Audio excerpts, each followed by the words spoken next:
Assalamualaikum warahmatullahi wabarakatuh. Bagaimana kabarnya anak-anak ibu? Semoga semua dalam keadaan sehat dan balik lagi semangat belajar biologi bareng Bu Nurul.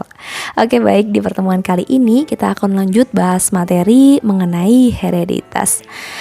Sebelum jauh, apa sih Bu hereditas itu sendiri? Nah, di semester lalu kita udah pernah tuh bahas tentang materi genetik. Ya, ada kromosom, ada DNA, ada RNA, ada gen itu sendiri, ya enggak? Iya, jadi kalau misalnya ilmu yang mempelajari tentang pewarisan sifat itu disebutnya genetika. Jadi hereditas itu yang mempelajari tentang prosesnya. Sedangkan gen-gen yang Bu Nurul sebutkan tadi itu sebagai pengendali proses dari hereditasnya. Jadi nanti sifat yang mau ditampakkan itu tergantung dari gen yang diturunkan dari induk ke keturunannya. Hereditas itu ke prosesnya gimana si materi genetik tadi, si gen tadi dari orang tua kita bisa diturunkan ke kita, gitu ya. Sebelum lanjut ke materi, silahkan dibaca terlebih dahulu kompetensi dasar dan juga tujuan pembelajaran kita pada hari ini. Pada zaman dahulu, manusia telah mengetahui adanya hubungan sifat keturunan antara orang tua dan anak-anaknya. Namun, mereka belum memahami mekanisme pewarisan sifat hingga ditemukannya yang namanya teori Mendel. Ya, jadi si Gregor Johann Mendel ini disebut juga sebagai bapak genetika. Dia yang pertama kali melakukan pengamatan terkait tentang proses dari pewarisan sifat itu sendiri, gitu ya. Jadi, Mendel melakukan eksperimen atau percobaan menggunakan yang namanya tanaman kacang ercis, gitu ya. Setelah selesai dilakukan pengamatan tersebut, eksperimen tersebut, kemudian diperolehlah yang namanya hukum Mendel 1 atau hukum segregasi dan juga hukum Mendel 2 atau asortasi.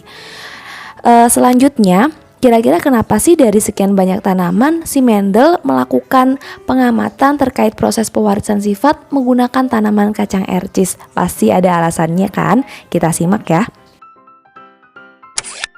Alasan yang pertama, sifat-sifat yang dapat dibedakan secara kontras. Jadi nanti ada 7 sifat beda pada tanaman kacang ercis. Yang kedua, dapat melakukan penyerbukan sendiri atau autogami, maupun si tanaman kacang ercis ini bisa melakukan yang namanya penyerbukan silang. Yang ketiga, si tanaman kacang ercis ini bisa menghasilkan keturunan dalam waktu yang cepat.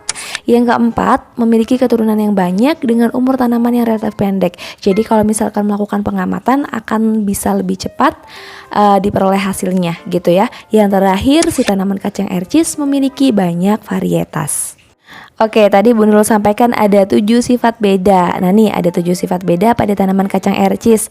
Yang pertama dilihat dari panjang batang, ada yang tanamannya tinggi, ada yang pendek.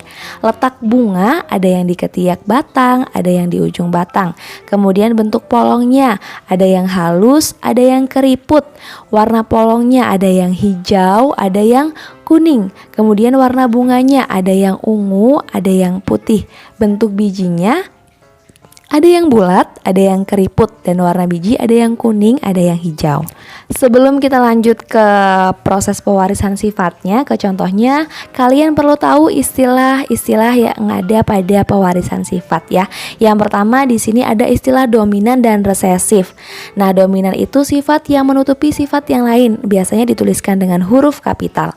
Sedangkan kalau yang resesif itu sifat yang ditutupi, gitu ya, yang kalah, lebih lemah, dituliskan dengan huruf kecil. Yang selanjutnya ada istilah homozigot, pasangan alel sejenis gitu. Jadi nanti ada 2 alel yang sama. Homozigot ini ada 2, ada homozigot dominan. Kalau dominan tadi ditulisnya kapital. Jadi contohnya misalnya M besar. Nah nih, homozigot dominan. Kemudian ada homozigot resesif. Kebalikannya ya, ada 2 alel gitu ya, ditulisnya dengan huruf kecil, M kecil. Kemudian ada istilah heterozigot. Nah ini pasangan alel tak sejenis ya. Jadi campuran, ada yang kapital, ada yang kecil ditulisnya. M besar, M kecil nih misalnya. Selanjutnya ada genotip. Nah, genotip itu alel yang mengendalikan penampakan luar.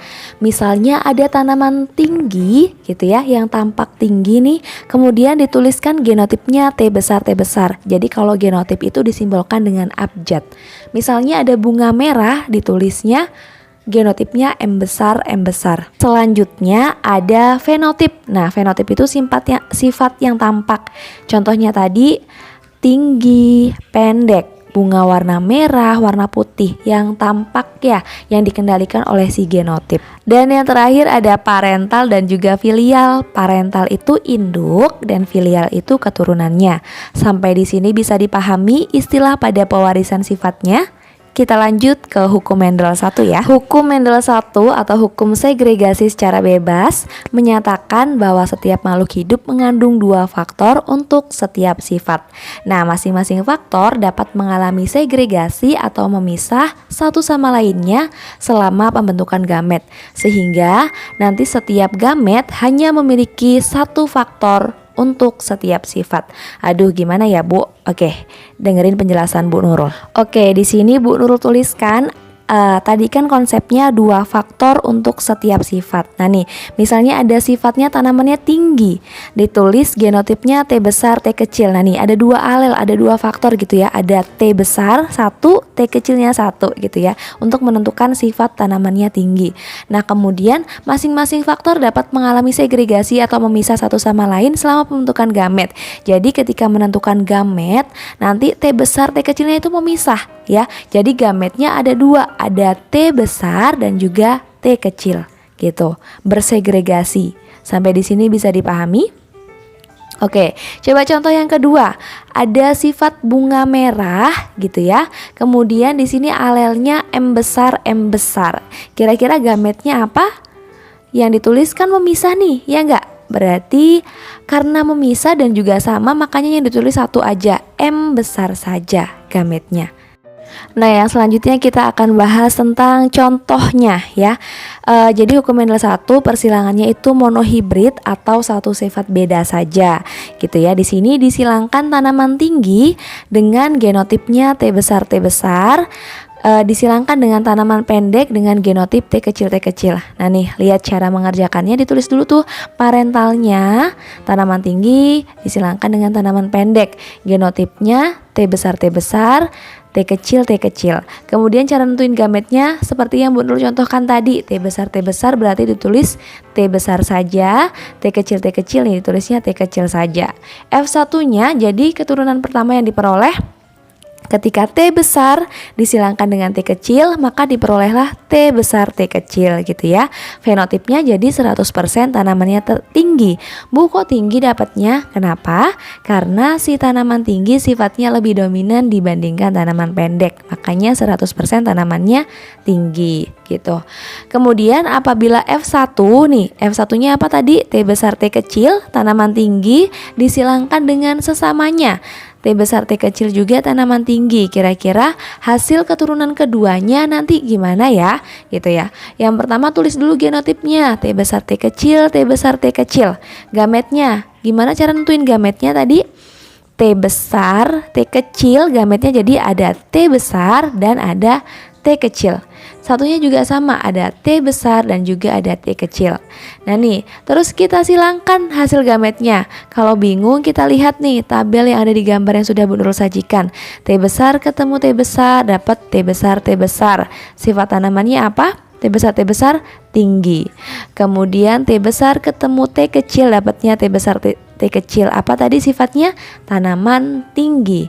Kemudian T besar lagi ketemu T kecil, berarti tanaman tinggi. T kecil ketemu T kecil, jadi T kecil tanamannya pendek. Nah, ketika ditanya rasio genotipnya, jadi perbandingannya berapa? 1 T besar, 2 T besar, T kecil, dan 1 T kecil. Sedangkan rasio fenotipnya 3-nya tinggi, ya enggak? Tadi 3-nya dapat tanaman tinggi, kemudian 1-nya tanaman pendek. Persilangan monohibrid ini dibagi menjadi 2 nanti ya. Ada persilangan monohibrid dominansi penuh dan juga ada persilangan monohibrid dominan tidak penuh atau intermediate.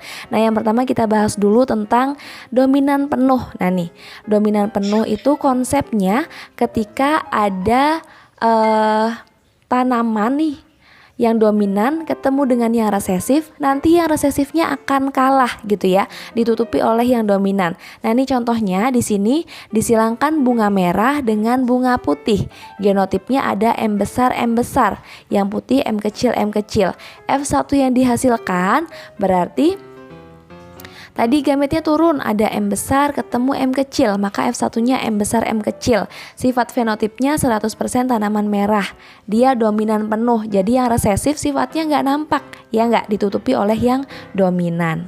Nah, ketika F1-nya disilangkan dengan sesamanya, ini hasilnya. Nah nih, kalau tadi mungkin cara menyilangkannya masih bingung, dibuat papan catur seperti ini ya, biar nggak bingung.